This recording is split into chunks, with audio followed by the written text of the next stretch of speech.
Hi everyone, welcome back to another video from Wake&Tech. Today in this episode, we will be learning how to download and install the Amazon shopping application on your Android device, whether you are using a smartphone or tablets. So let's go ahead and get started. Launch open your Google Play Store and also make sure that your device is connected to a stable internet.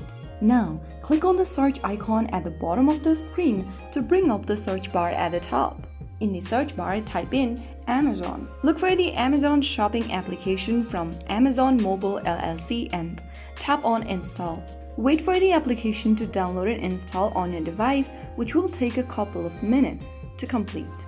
Once it is done, click on Open and you have successfully downloaded the Amazon shopping application on your Android device. Now you can browse, search, and shop directly from the app after signing in or creating a new account. If you found the video helpful, don't forget to like, share, and subscribe to the channel. I will see you in the next episode. Thanks for watching.